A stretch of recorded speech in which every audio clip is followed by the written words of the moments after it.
कि सीने में अपने नूरे खुदा लेके आया हूँ, सीने में अपने नूरे खुदा लेके आया हूँ, अल्लाह के नबी की अदा लेके आया हूँ। हट जाओ ए बलाओ मेरे रास्ते से तुम, हट जाओ ए बलाओ मेरे रास्ते से तुम।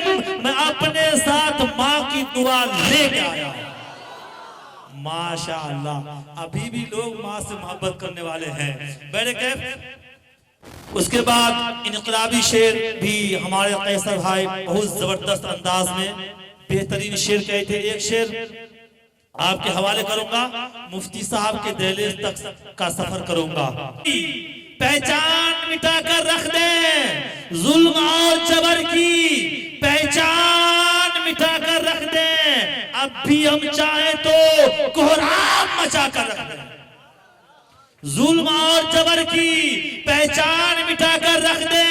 अब भी हम चाहे तो कोहराम मचा कर रख दे। खुश्क पत्तों की तरह बिखरे हुए हम लोग, एक हो जाए तो दुनिया को हिला कर रख दे। मेरे मोहतरम बुजुर्गों, अब मैं आप हज़रात के सामने एक ऐसे मुक़र्रिर और खतीब को ज़हमत सुखन देना चाहूंगा जिनकी दीद के लिए हजारों निगाहें तशना काम रहती हैं। कितने ही कान जिनके सुनने के आरजू रखते हैं, कितनी ही जमीनें जिनकी कदम बोसी की तमन्नाएं लिए रहती हैं, कितनी ही राह जिनके इस्तकबाल में फूल बिछाती हैं।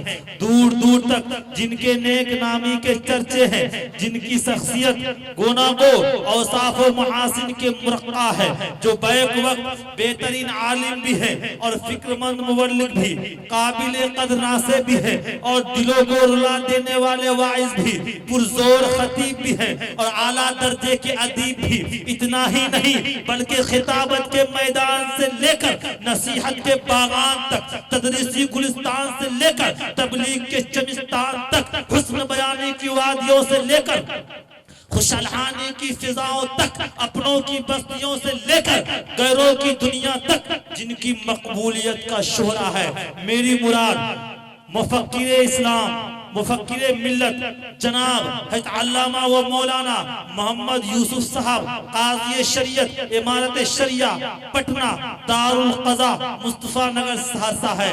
मैं इस शेर के साथ मैं आपको बता दूं कि हज़रत के बयान सुनकर कहने वालों ने बेसाख्ता ये कह दिया कि दिल नशी तर्ज़े तकल्लुम मुनफरिद हुस्ने बयान।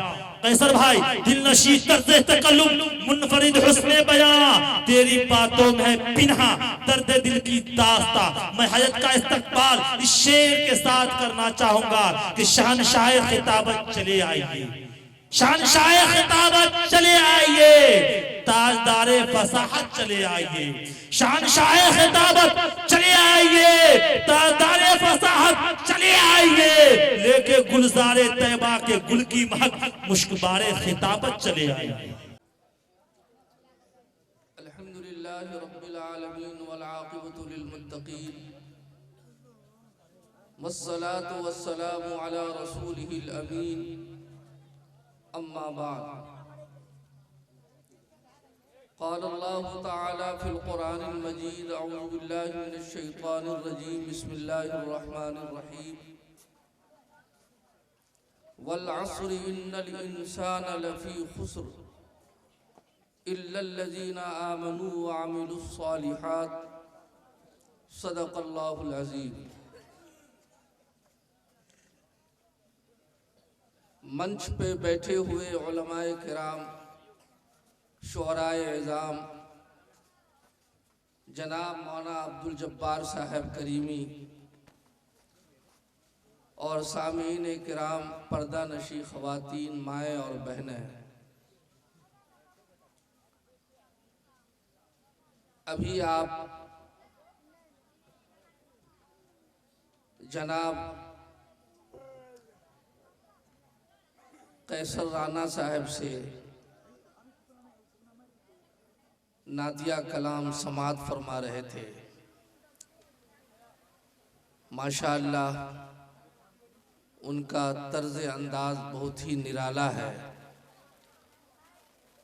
और वाकई उन्होंने कहा था कि बुलेट जब 100 किलोमीटर चलता है तो गर्म होता है उसका इंजन। तो वाकई जब इनके अंदर गर्मी आती है तो बड़े ही जोश के अंदाज में वो कलाम पढ़ते भी हैं। अल्लाह ताला इनके इस जोश खरोश को बाकी रखे और हम आपको सुनने सुनाने का मौका फराहम होता रहे।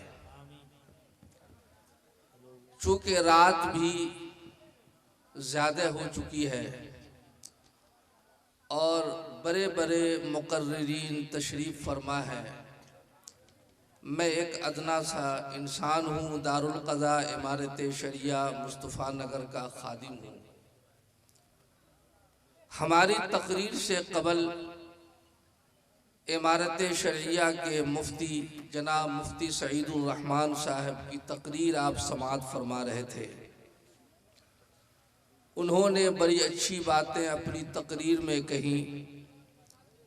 अगर हम आप उन्हीं बातों पे अमल कर लें तो एक इंसान की ज़िंदगी को संवारने के लिए काफ़ी है। मैंने सूरह असर की तिलावत की है। ये सूरह कुरान के अंदर एक ऐसी सूरत है जिसके बारे में हज़रत इमाम शाफ़ई रहमतुल्लाह अलैह फरमाया करते थे कि अगर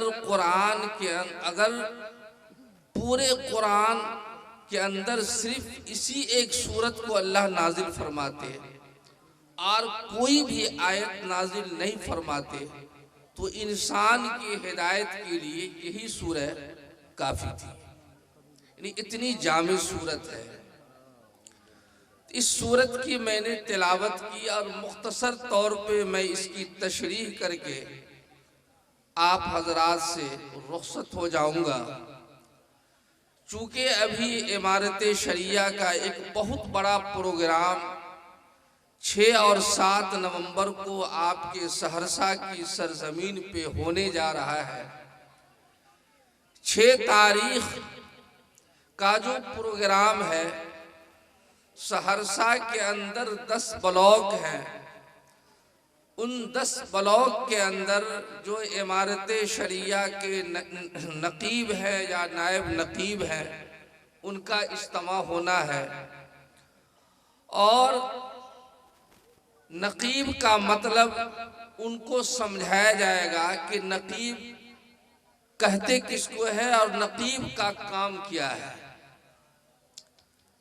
और इस चीज़ को समझाने के लिए, सुनने के लिए हमारे और आपके और हम सबों के अमीर शरीयत मुफक्किर इस्लाम हज़रत मौलाना सैयद वली रहमानी साहब सज्जादा नशी खानका रहमानी मुंगेर बनफ्से नफीस तशरीफ़ ला रहे हैं। 2 रोज़ा प्रोग्राम है, 6 और 7।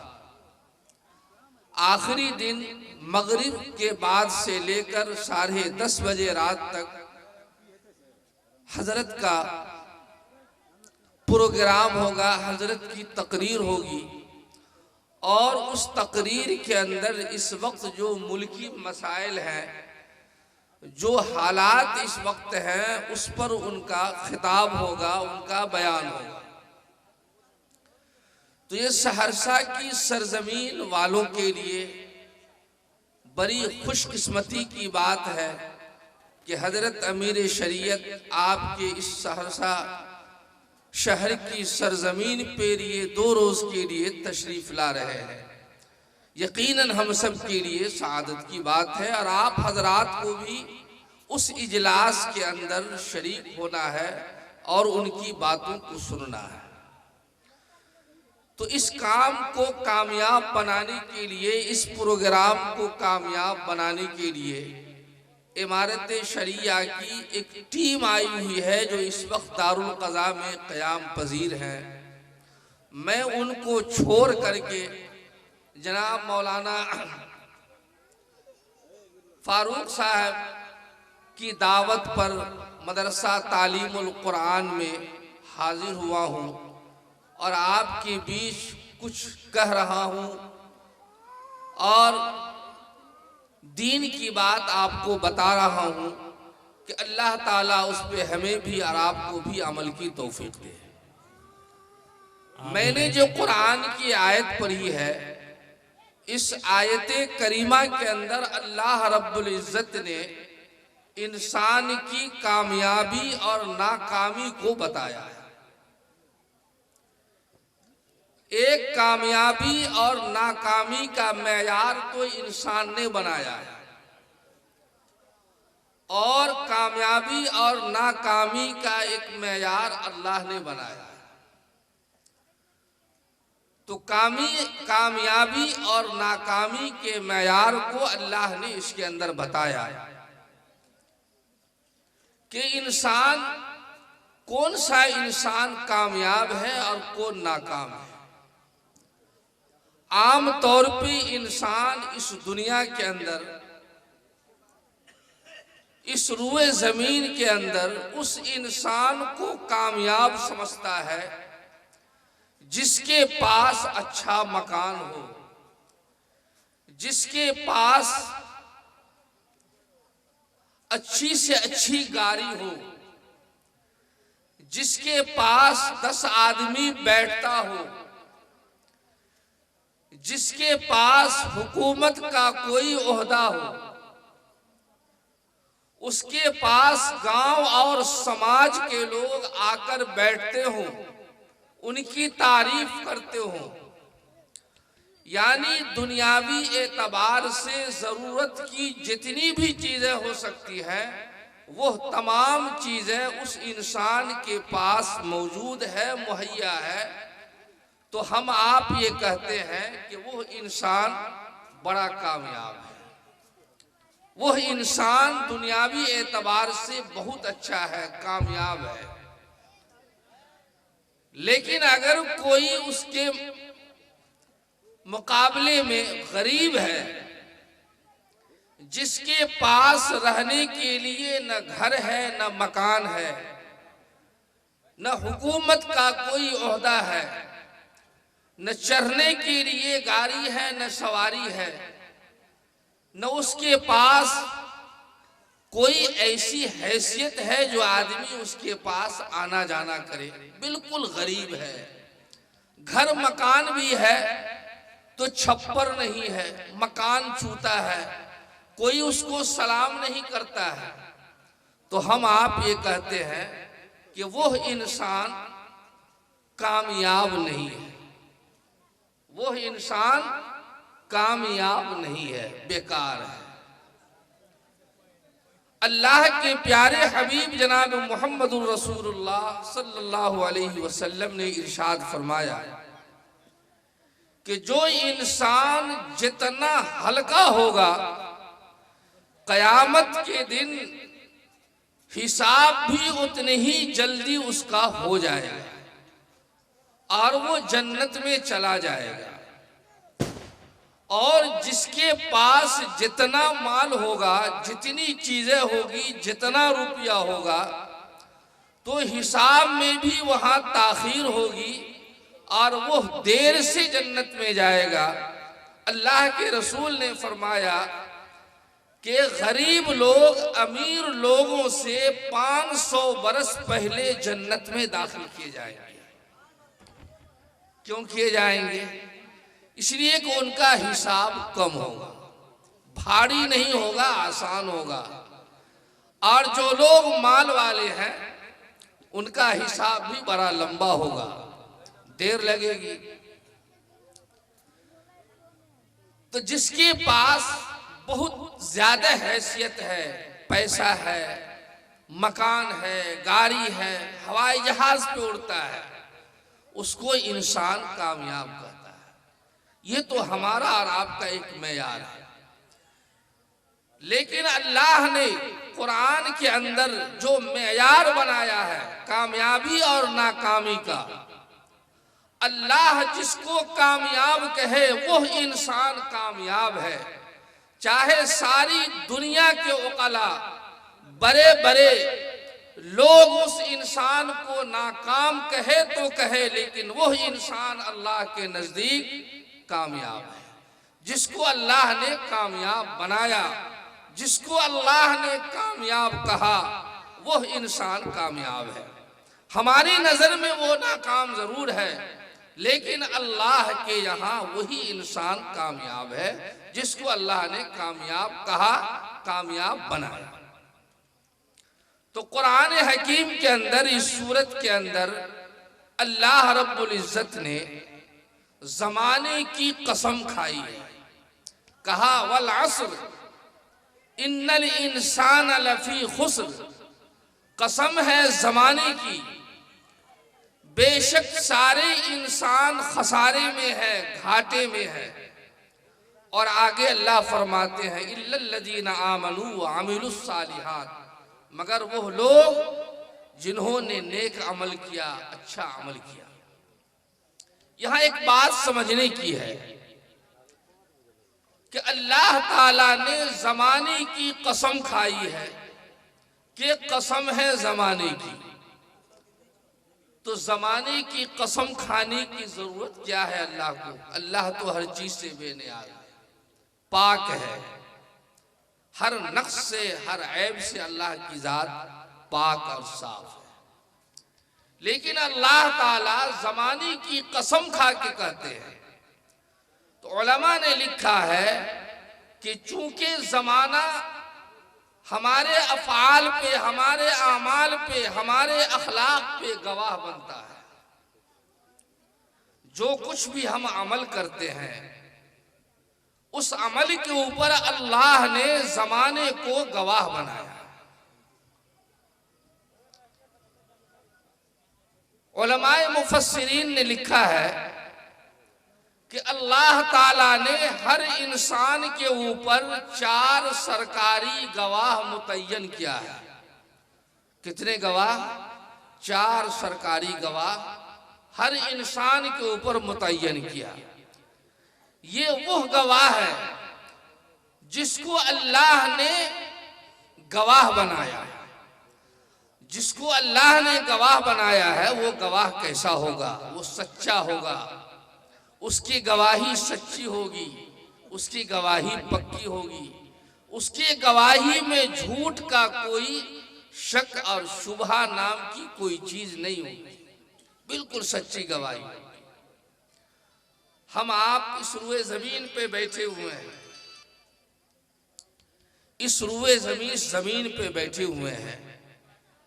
एक वक्त आएगा कि यही जमीन हमारे लिए कब्र बनेगी, इसी मिट्टी के अंदर हम दफन कर दिए जाएंगे। अभी इस जमीन के ऊपर हम आप चलते हैं और अपना काम करते हैं, सोते हैं, बैठते हैं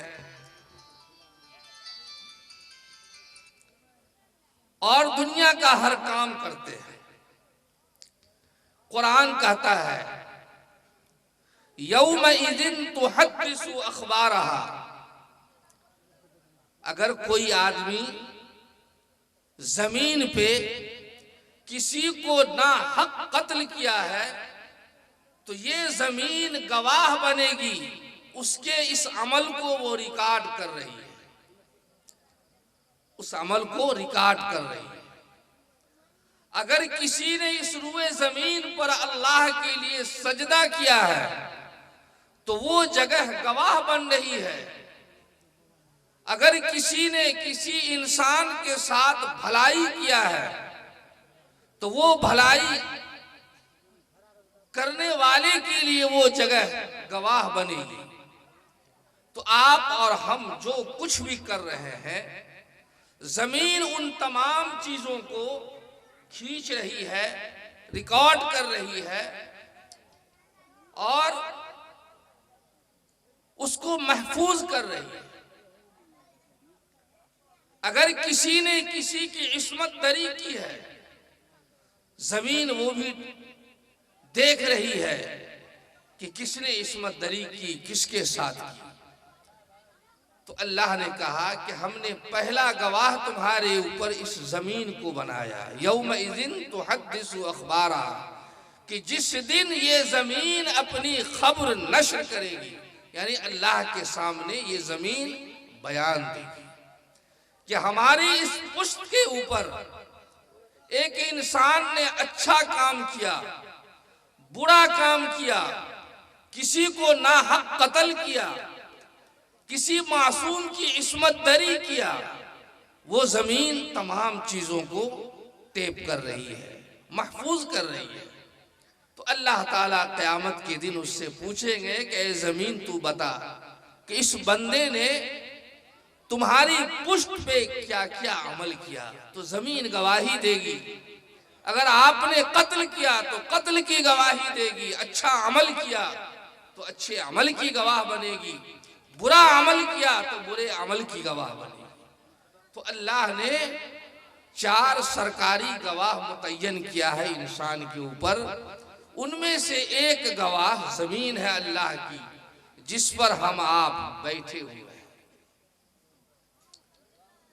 दूसरा गवाह अल्लाह के रसूल जनाब मुहम्मदुर रसूलुल्लाह सल्लल्लाहु अलैहि वसल्लम ने फरमाया कि अल्लाह ने हर इंसान के साथ 2 फरिश्ते उसके दोनों मोढे पे बैठा दिया है। उन 2 फरिश्तों का नाम है किरामन कातिबीन, जो इंसान के इस दोनों मूढ़ों के ऊपर अल्लाह ने बैठा दिया है। वो फरिश्ते आपके अच्छे अमल को भी लिख रहे हैं, आपके बुरे अमल को भी लिख रहे हैं, आपके अखलाक को भी लिख रहे हैं, आपकी अच्छाई को भी वो फरिश्ते लिख रहे हैं।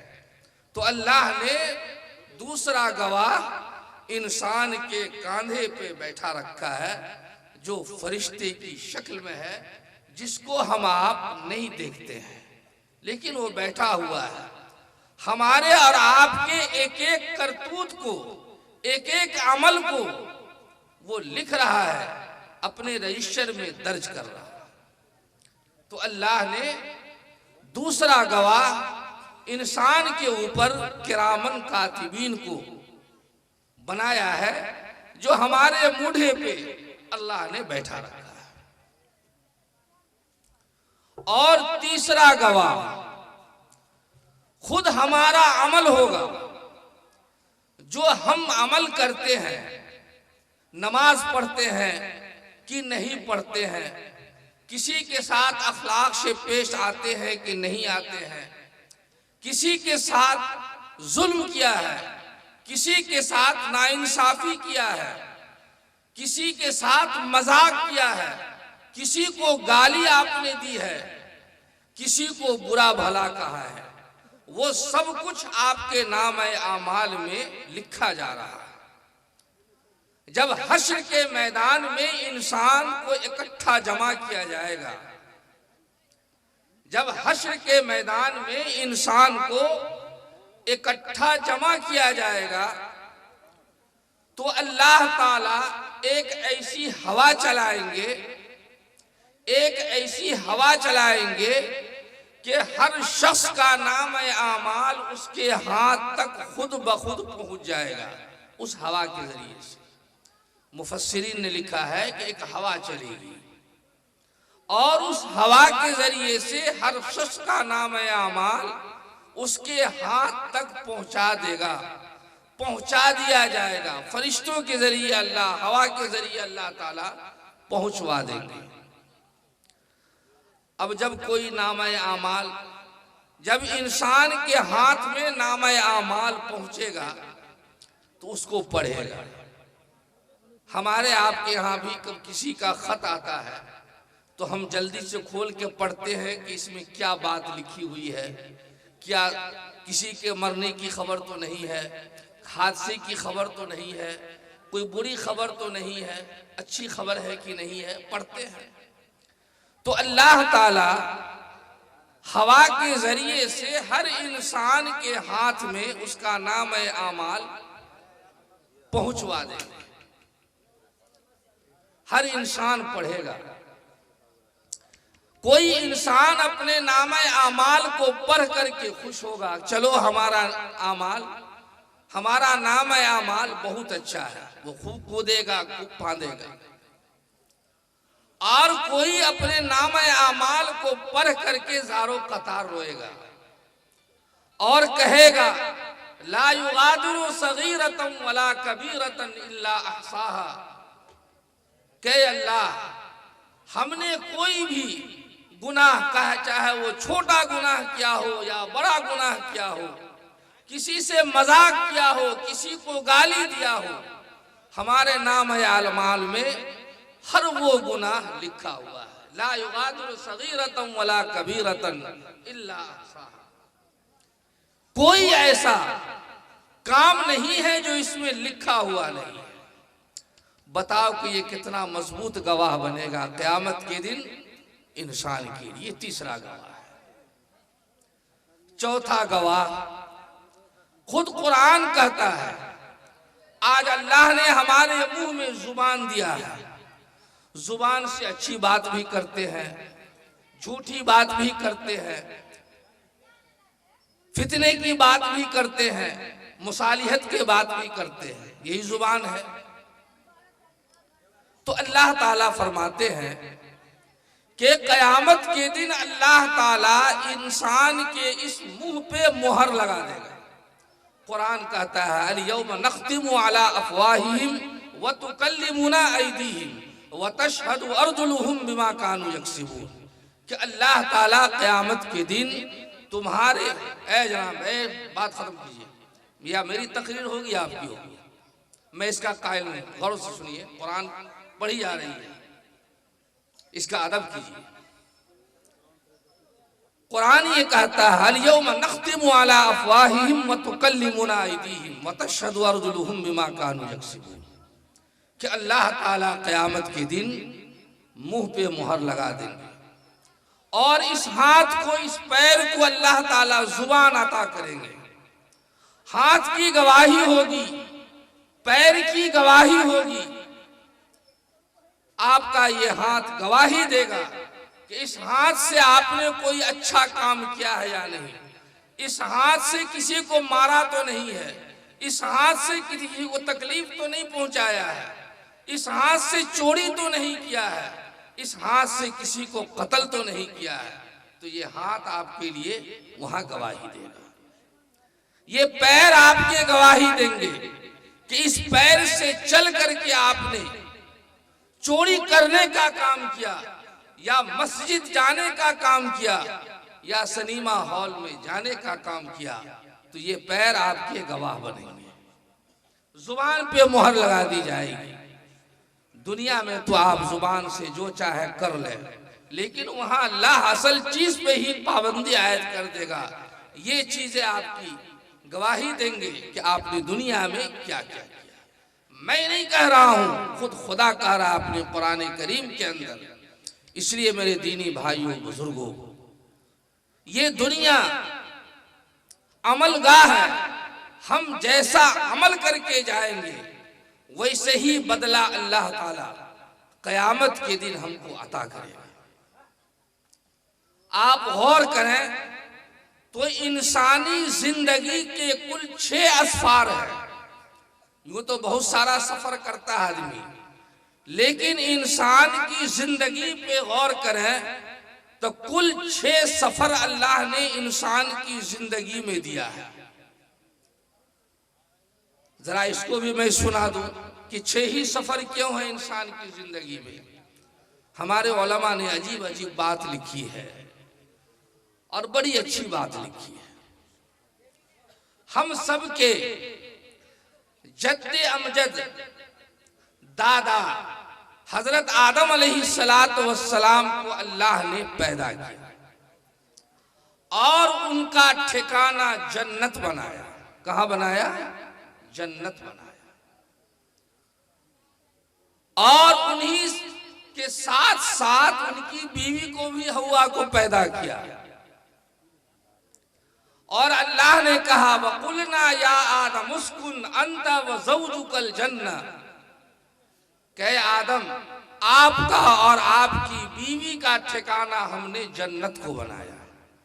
जन्नत उनका मस्कन बनाया, अल्लाह ने घर बनाया, मकान बनाया, कि आपको जन्नत में रहना है, जन्नत में रहने लगे। लेकिन कुछ बात ऐसी आई कि हजरत आदम अलैहिस्सलाम को जन्नत से निकाल कर उनको दुनिया में उतारा गया, लेकिन असल ठिकाना हम लोगों का जन्नत ही है। दुनिया में तो हम मुसाफिर बन के आए, लेकिन लौट के फिर हम अपने असल घर जन्नत ही में जाएंगे। इसलिए अल्लाह के रसूल ने फरमाया, कुन फिद दुनिया का अन्नका गरीबुन औ आबिरु सबील, कि दुनिया में तुम इस तरह जिंदगी गुजारो जिस तरह मुसाफिर अपनी जिंदगी गुजारता है।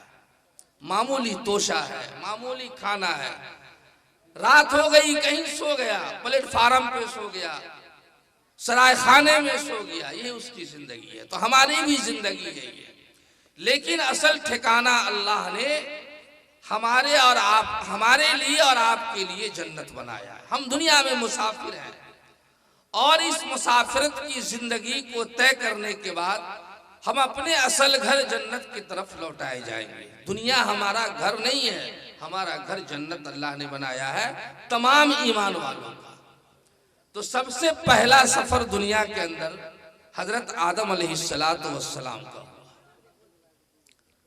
उसके बाद अल्लाह रब्बुल इज्जत ने हजरत आदम अलैहिस्सलाम को जब दुनिया में उतारा तो हदीस की किताबों में रिवायत है, अल्लाह के रसूल ने फरमाया कि अल्लाह रब्बुल इज्जत ने तमाम अरवाह को, तमाम रूहों को जो क़यामत तक आने वाली थी दुनिया में, उनको जमा किया, चूंटियों की शक्ल में जमा किया। और अल्लाह ने उन तमाम रूहों से इकरार लिया, अलस्तु बिरब्बिकुम, क्या मैं तुम्हारा रब नहीं हूं? सबों ने कहा कालू बला, कि बेशक आप हमारे रब हैं। जब उसने इकरार कर लिया तो अल्लाह ताला ने उन तमाम अरवाह को बाप के सुल्ब में लौटा दिया। तो पहला सफर इंसान का इस तरह शुरू होता है। अब आइए दूसरे सफर की तरफ। दूसरा सफर, जब बाप का नुतफा मां के पेट में जाता है, वो नुतफा जो अगर कपड़े को लग जाए तो कपड़ा नापाक, बदन को लग जाए तो बदन नापाक, ऐसे कतरे से जब बाप का कतरा, बाप के सुल्ब से वो कतरा निकल करके माँ के रहम में दाखिल होता है, फिर उस कतरे के ऊपर अल्लाह ताला कैसी कैसी मान लिया कि चीज बनाते हैं, गोश्त बनाते हैं, हड्डी बनाते हैं, चमड़ा बनाते हैं, आंख बनाते हैं।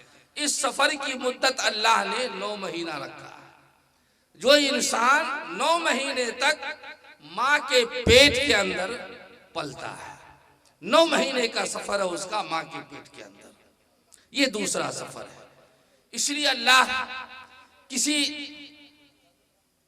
बुजुर्ग ने, अल्लाह के रसूल सल्लल्लाहु अलैहि वसल्लम ने फरमाया कि अल्लाह को पानी का 2 कतरा बहुत ही पसंदीदा है। एक वो कतरा जो बाप के सुल्ब से निकलकर माँ के रहम में जाता है और उस पर अल्लाह ताला अपना नक्शो निगार बनाते हैं, आंख बना रहे हैं, कान बना रहे हैं, हाथ बना रहे हैं, नक्शा बना रहे हैं। ये अजीब अल्लाह की मसलियत, अल्लाह की कुदरत है। तो 9 महीना तक जो है माँ के पेट में इंसान रहता है, ये दूसरा सफर है। और पानी का एक वो कतरा जो आसमान से बरसता है और सदफ के मुंह में चला जाता है, अगर किसी सदफ के मुंह में आसमान का पानी चला जाए तो वो पानी उसके पेट में जाने के बाद एक कीमती मोती बन जाता है, इतना कीमती मोती बनता है। तो अल्लाह के रसूल ने फरमाया कि अल्लाह को 2 पानी बहुत ही पसंद है। एक बाप के सुल्ब से निकलकर जो माँ के रहम में जाता है वो पानी, और दूसरा पानी जो आसमान से बरसता है और सदफ के मुंह में जाकर के मोती बन जाता है, ये दो पानी अल्लाह को बहुत पसंद है। तो ये दूसरा सफर इंसान का शुरू होता है जो 9 महीने का है। 9 महीने तक माँ के पेट में इंसान पलता है, परवरिश पाता है। अल्लाह ताला उसके ऊपर अपनी कारीगरी का इजहार फरमाते हैं। आंख बना रहे हैं, पैर बना रहे हैं, हड्डी बना रहे हैं, गोश्त बना रहे हैं। ये अल्लाह की कुदरत है। उसी एक पानी के कतरे पे एक खूबसूरत इंसान बन करके माँ के पेट से बाहर आता है। तो ये अल्लाह की कुदरत है किसी इंसान की मजाल। ये चीजें ऐसी हैं जो अल्लाह की फैक्ट्री के अलावा दुनिया की किसी भी फैक्ट्री में ये चीजें नहीं बनती हैं। ये दिल अल्लाह ने सीने में दिया है ना, जरा सुन लीजिए। अगर दिल के अंदर जरा खराश पैदा हो जाए, थोड़ी तकलीफ हो जाए, तो इंसान डॉक्टर के पास जाता है, एक्सरे कराता है, सर्जरी कराता है, न जाने क्या क्या करता है, लाखों और 2 लाख रुपया खर्च करता है, 5 लाख 10 लाख खर्च करता है। तो जरा सी जब गड़बड़ी इस दिल के अंदर आती है तो इंसान का लाखों लाख खर्च हो जाता है। भाई बताओ कि वो दिल, जिस दिल को अल्लाह ने बनाया है, वो कितना कीमती होगा, कितना महंगा होगा। जरा सी परेशानी आती है तो लाखों लाख चला जाता है। तो दिल बनाने वाले ने वो दिल कितना कीमती बनाया, यह है अल्लाह की कुदरत। तो दूसरा सफर इंसान का माँ के पेट से होता है जो 9 महीने का सफर है। ये 2 सफर ऐसा है जिसमें हमको कोई इख्तियार नहीं है, न जन्नत से आने में, दुनिया में आने में न कोई इख्तियार है, न माँ के पेट में परवरिश पा रहे हैं उसमें कोई इख्तियार है। अब इंसान जब बड़ा होता है, शरीयत का मुकल्लफ बनता है। कुरान कहता है खलक़ल मौत वल हयात लियब्लुवकुम अय्युकुम अहसनु अमला। कुरान कहता है ना। फिर अल्लाह ने मौत और हयात का सिलसिला बनाया। अब जो जिंदगी और मौत के बीच का जो वक्त है, उस वक्त में आपने क्या किया, अच्छा अमल किया या बुरा अमल किया। तो इंसान जब मरता है तो अल्लाह ताला मौत इसलिए देते हैं ताकि इंसान के अच्छे और बुरे अमल को परखा जाए, तौला जाए, नापा जाए। लियब्लुवकुम अय्युकुम अहसनु अमला, कि तुम में से कौन शख्स अच्छा अमल लेके आया, अच्छा दिल लेके आया, आजमाता है। तो इंसान तीसरे सफर में मुकल्लफ हो जाता है। उसके बाद तीसरा सफर इंसान का, चौथा सफर शुरू होता है जब दुनिया के पेट से निकलकर आप कब्र के पेट में दाखिल कर दिए जाएंगे। ये दुनिया के पेट में अभी है, एक वक्त आएगा कि दुनिया के पेट से निकलकर कब्र के पेट में हमको दाखिल कर दिया जाएगा। ये चौथा सफर है इंसान का। चौथा सफर नहीं, ये 5वां सफर है। उसके बाद फिर कब्र के पेट से निकल करके हश्र के मैदान में हमको खड़ा किया जाएगा। ये 6ठा सफर होगा इंसान का। 7वां कोई सफर नहीं है। फिर अपने अपने अमल के मुताबिक इंसान जन्नत का मुस्तहिक होगा या जहन्नम का मुस्तहिक होगा। तो मेरे दीनी भाइयों बुजुर्गों, ये है दुनिया की जिंदगी। आज हम आप नबी पाक सल्लल्लाहु अलैहि वसल्लम से मोहब्बत का दावा करते हैं। ये मोहब्बत सिर्फ जुबान पे है, मोहब्बत सिर्फ जुबान पे है, दिल हमारा खाली है। न हमारी नमाज हुजूर जैसी नमाज है, न हमारा रोजा हुजूर जैसा रोजा है, न हमारा अखलाक हुजूर जैसा अखलाक है। हमारे मुफ्ती सईदुर रहमान साहब ने बताया कि आने वाला महीना रबीउल अव्वल का महीना आ रहा है और इस मौके से लोग सीरतुन नबी का जलसा भी करते हैं, सीरत के ऊपर तकरीर होती है और अल्लाह के नबी की सीरत पर उलमा का बयान होता है, तकरीर होती है कि अल्लाह के नबी कैसे थे, उनकी शक्ल कैसी थी, हाथ पैर कैसे थे, रंग कैसा था, इसी बात पर बयान करते हैं। लेकिन इस ईद मिलादुन नबी को भी हम आपने ढोल बाजों से सजा दिया है।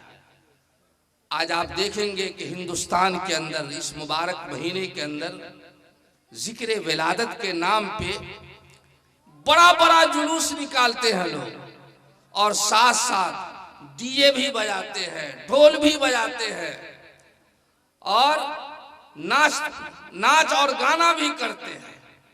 तो ये हुजूर से सच्ची मोहब्बत नहीं। आप खुद हुजूर की तालीम को देखिए कि जिन्होंने हमें तालीम दी है उनकी तालीम में इस जुलूस का तसव्वुर है या नहीं, नहीं मिलेगा।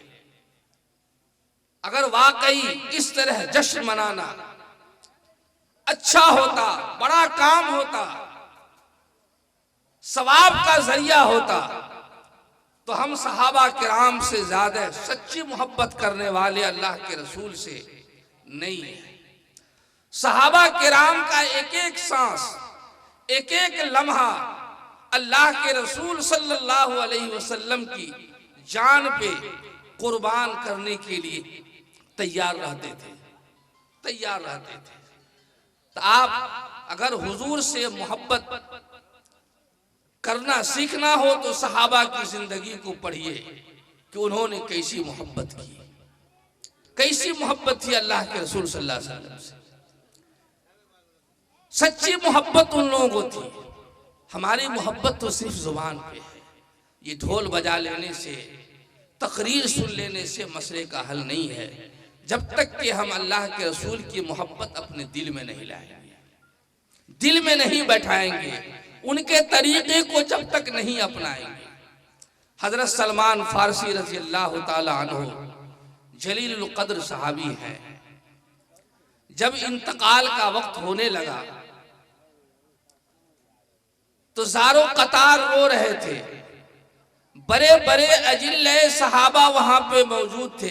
कहा कि रोने की क्या बात है, कुछ देर के बाद आप अल्लाह से, अपने महबूब से आप मुलाकात करेंगे, तो आप रो रहे हैं। तो उनका जो जवाब था वो असल सुनना है। उन्होंने कहा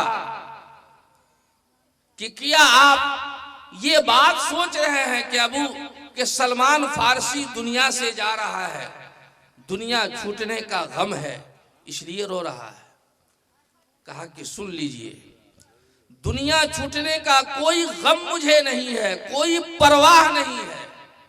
मैंने अपने आका मदनी जनाब मोहम्मदुर रसूलुल्लाह सल्लल्लाहु अलैहि वसल्लम से सुना है कि जो आदमी मरते वक्त अगर 10 दिरहम से जायद कुछ सामान रखता है तो अल्लाह के यहाँ उसकी पूछ होगी, पकड़ होगी। यानी मरते वक्त ज्यादा सारो सामान उसके पास न हो, थोड़ा बहुत हो।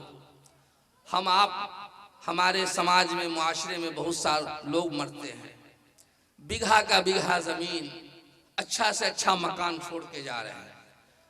मरते वक्त उनके पास सिर्फ 10 दिरहम मौजूद था, जिसको देख करके वो रोए रहे थे कि अल्लाह के रसूल सल्लल्लाहु अलैहि वसल्लम के कहीं हुक्म की नाफरमानी तो ना हो जाए। मैं इसलिए रो रहा हूं कि ये चीज हमारे पास मौजूद है।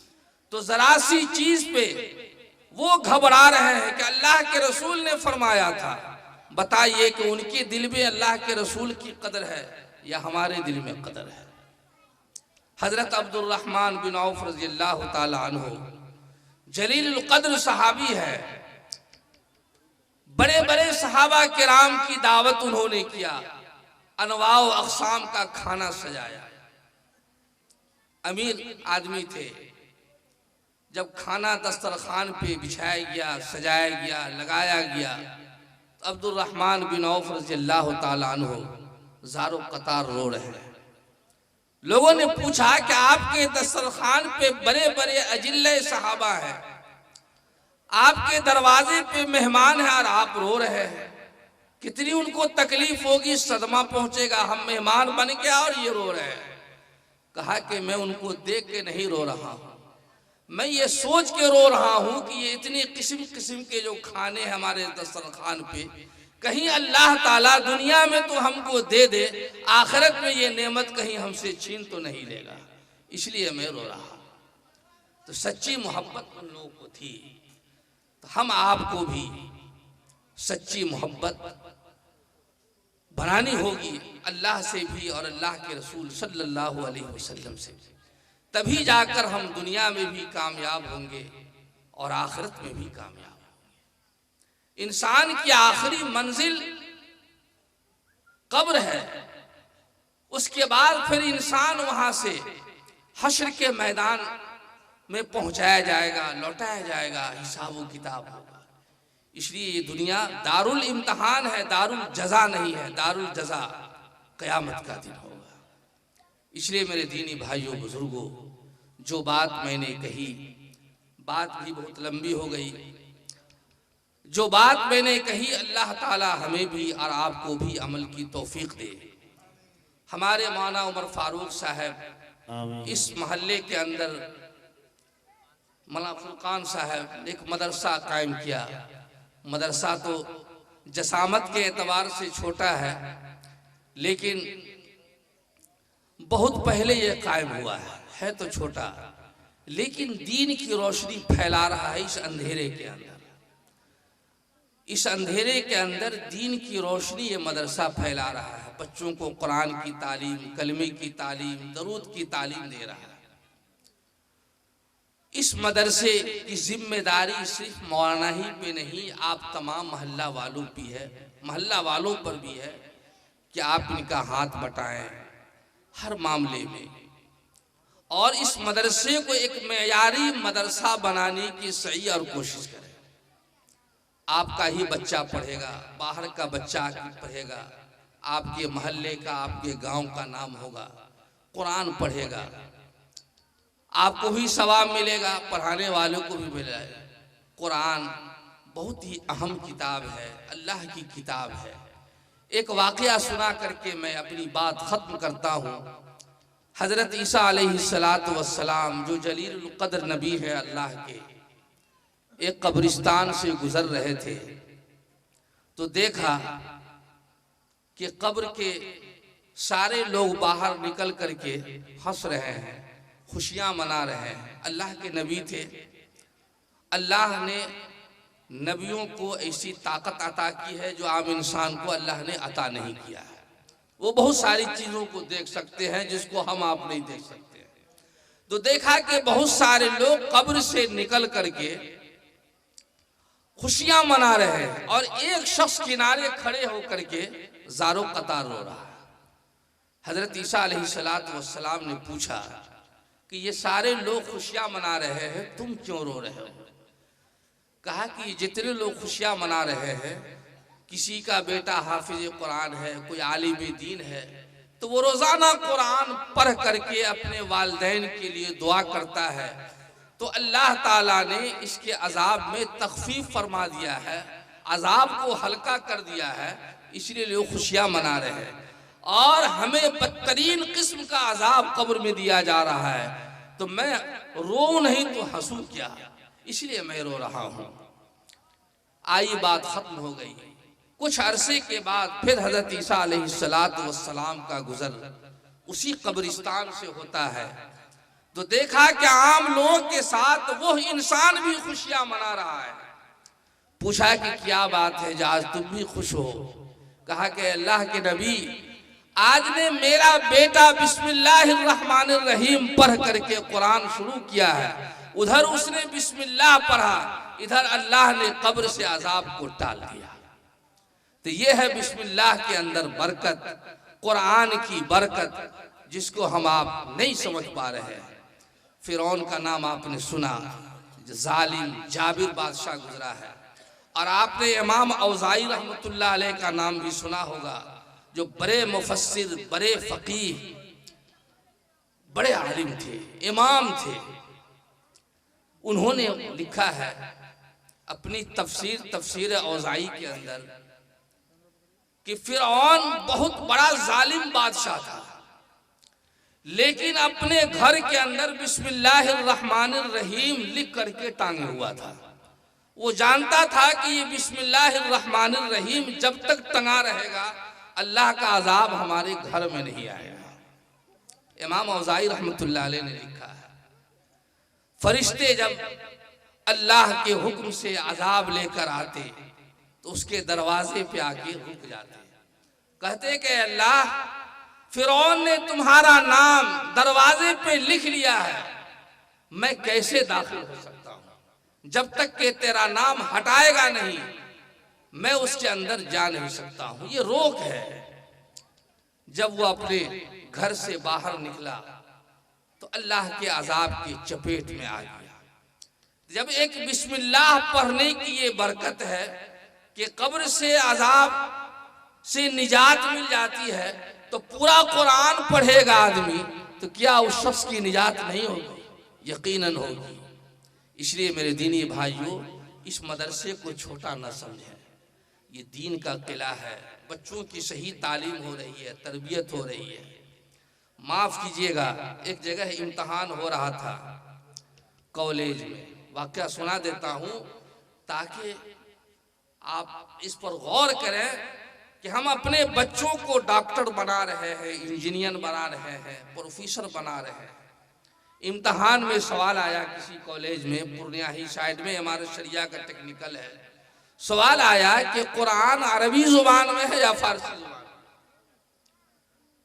तो मुसलमान लड़का कहता है, जवाब लिखता है कि कुरान फारसी जुबान में। ये कहने वाला कौन है? ईमान वाला। अब उसको ये भी पता नहीं है कि जो कुरान है उसकी जुबान अरबी है, फारसी है कि उर्दू है। तो उसको पता ही नहीं, इसलिए कि उसने दीन को पढ़ा ही नहीं, दीन को जाना ही नहीं, मदरसे का मुंह देखा नहीं। तो ये बोरियों पे बैठा पढ़ाने वाले ये कोई मामूली आदमी नहीं होते हैं। ये अल्लाह के नबी के वारिस है और सच्चे वारिस है, जो नबी के विरासत मदरसों में बैठ करके तकसीम करते हैं, बच्चों को पढ़ाते हैं, दीन की तालीम देते हैं। असल तालीम तो इनकी है, आप वो भी पढ़ाइए, लेकिन दीन की तालीम। मैं दारुल क़ज़ा के लाइन से मैं आपको बोलता हूँ, आप जैसे उम्र के लोग आते हैं दारुल क़ज़ा, तो मैं कहता हूँ कि जरा सा कलमा तैयबा पढ़ के सुनाइए।